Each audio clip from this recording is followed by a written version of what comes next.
जम्मू कश्मीर के पहलगाम में 26 पर्यटकों के नरसंहार के बाद भारत और पाकिस्तान के बीच जंग जैसे हालात बन गए। भारत ने स्पष्ट तौर पर कह दिया है कि वो किसी भी कीमत पर इस हमले के गुनहगारों और साजिशकर्ताओं को सजा देकर ही रहेगा। भारत की इस प्रतिज्ञा के बाद दुनिया में हाहाकार मचा हुआ है। तमाम देशों ने भारत की कार्रवाई करने के अधिकार का समर्थन किया है, लेकिन दुनिया की सबसे बड़ी महाशक्ति का रुख साफ नहीं है। ट्रंप पाकिस्तान को अपना अच्छा दोस्त बता रहे हैं, वहीं पाकिस्तान के साथ उनकी कंपनी की डील को लेकर खुलासा हुआ है।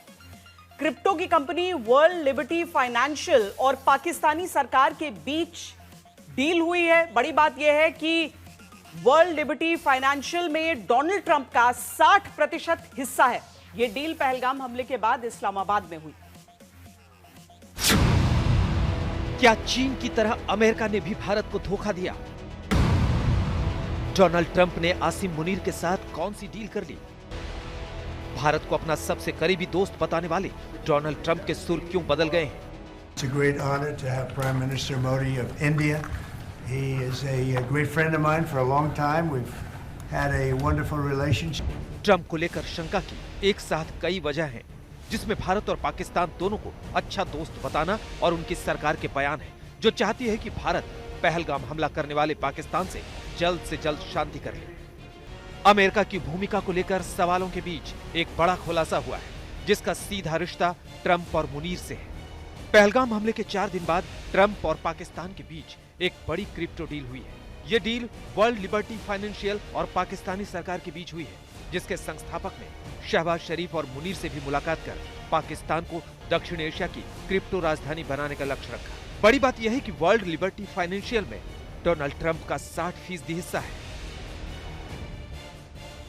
ये ट्रंप की मिल्कियत वाली डील वर्ल्ड लिबर्टी फाइनेंशियल और पाकिस्तान के बीच हो रही टीम के हुए समझौते की तस्वीरें हैं।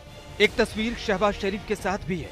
ये देखिए, पूरे पाकिस्तान में इस खबर को मीडिया में प्रमुखता दी गई है, जिसमें खास तौर पर ट्रंप का नाम हाईलाइट किया गया है।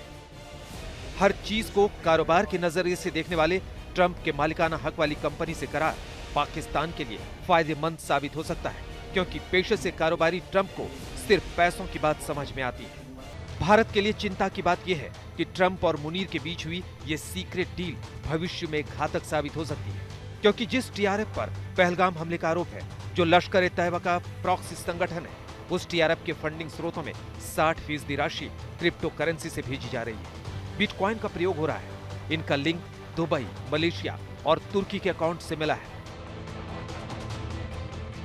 सारी दुनिया क्रिप्टो और बिटकॉइन के आतंक में इस्तेमाल को लेकर चिंतित है। तब ट्रंप की कंपनी का पाकिस्तान में जाकर करार करना बहुत परेशान करने वाला है, वो भी पहलगाम हमले के दौरान, जब अमेरिकी प्रस्ताव को पाकिस्तान अपने हिसाब से बदलवाने में कामयाब हो जाता है।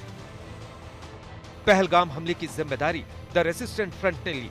इसके बाद भारत की पहल पर पहलगाम हमले की संयुक्त राष्ट्र सुरक्षा परिषद ने निंदा की। इसके लिए तैयार प्रस्ताव में द रेसिस्टेंट फ्रंट का नाम था, लेकिन पाकिस्तानी डिप्लोमेटों ने अमेरिका के साथ जमकर सौदेबाजी की, इस आतंकवादी संगठन का नाम हटवा दिया।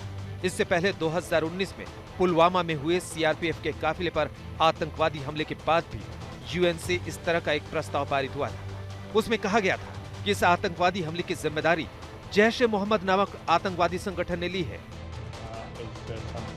इतना सब कुछ होने के बावजूद पाकिस्तान के रक्षा मंत्री का खुलेआम आतंकवादियों से रिश्तों को कबूलना अमेरिका पर पाकिस्तान का नरम रुख भारत को खबरदार करने वाला है। तो इस बार ऐसा क्या हो गया कि अमेरिका पाकिस्तान की बात मानने को तैयार हो गया? भारत के रुख को जानने के बावजूद चुपके डोनाल्ड ट्रंप ने पाकिस्तान के साथ क्यों डील कर ली?